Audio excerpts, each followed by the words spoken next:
I'm currently at the university, taking college like every student does. I was inspecting all of my surroundings as I walk into the room I'm signing with.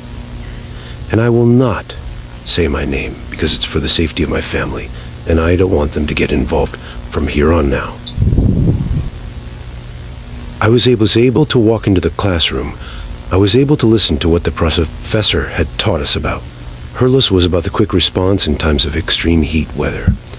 Turns out that today, that I was video recording these tapes, is March 1 of 2022, when it hit the extreme heat weather like an instant, causing some students to fall off, unconscious, some of which are unconsciously due to heat, suffering heat stroke. Jump forward to 6 p.m. I was at home playing video games when suddenly a news prompt up on my notification. So I quickly save my game and go onto my computer and log out for the news live stream on YouTube. Muscle cramps, extreme sunburn, heat stroke, and food poisoning. The attendant misery or body ailments common in the season of high heat and excess humidity.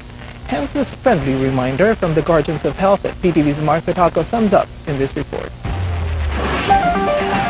Being a traffic enforcer, William has always been exposed to hot weather. He said he has no choice but to bear this daily struggle just to fulfill his duty of managing commute. Onset of the summer season, doctors warned of some common diseases that people can get from too much exposure to the sun, like heat stroke, heat exhaustion, and dehydration. Dr. Karuyan advised the public to drink water frequently, avoid hot beverages like coffee, and always use sunscreen outside. Meanwhile, PMA President Dr. Benito Atienza urged the public to not be complacent as the local campaign period is about to kick off. He also asked unvaccinated individuals, especially those with comorbidities and symptoms of COVID-19, to avoid going to campaign rallies.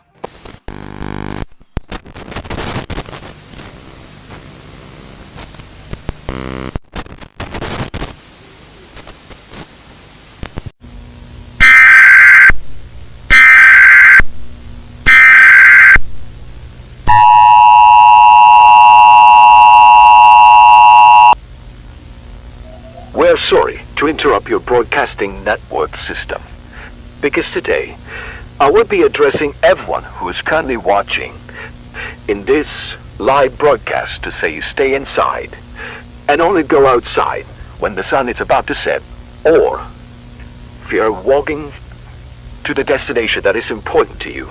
It's a major risk to go outside while the sun is out, because as of March 3rd, 2022, today, 12 p.m., the current temperature we are at, it's 54.7 degrees Celsius, causing people to suffer heat stroke. It's mandatory to stay inside until the sun will set down. Make sure to drink lots and lots of water, and if you're able to go outside, make sure to bring at least 3 gallons of water with you whenever you're hiking at the mountains or going outside to go walk, and etc. And everyone stay safe.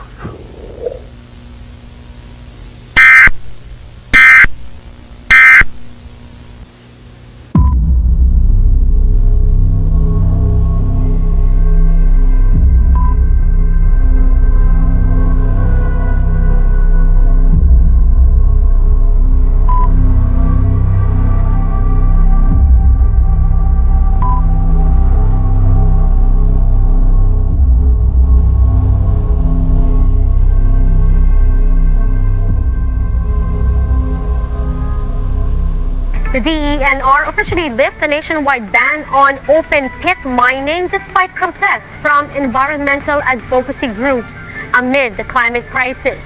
The agency says this move is expected to boost the country's economic recovery from the pandemic. Shala Francisco with a report.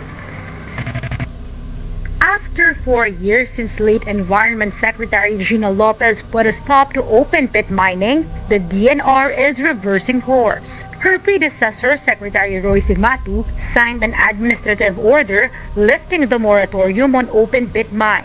The order says open pit mining is a globally accepted method and is considered the most feasible option for mining near surface deposits. It also says control strategies are present to manage its negative impacts. According to the Mines and Geosciences Bureau, there are around 4 open pit mining projects which are ready to proceed. To ensure safety, MGB will subject the operations to monitoring while a committee will assess surface mining in the country. The Chamber of Mines of the Philippines sees this bolstering economic recovery, something the Environment Department echoes. We need funding for our campaign against the pandemic and other activities of the government. May malaki tayong income na nakukuha sa ating ekonomiya. The repeal of the ban on open pit mining comes just months after the government lifted the moratorium on new mining deals. For Alianza Tigalmina, the new move will further worsen climate change in the country, noting that Typhoon Odette hit most of mining-affected communities.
Include avoiding venturing out when the sun is at its peak or at noon, doing errands or activities early in the morning or late in the afternoon if possible, drinking lots of water to ensure hydration, and wearing light and cool clothes to avoid overheating the body.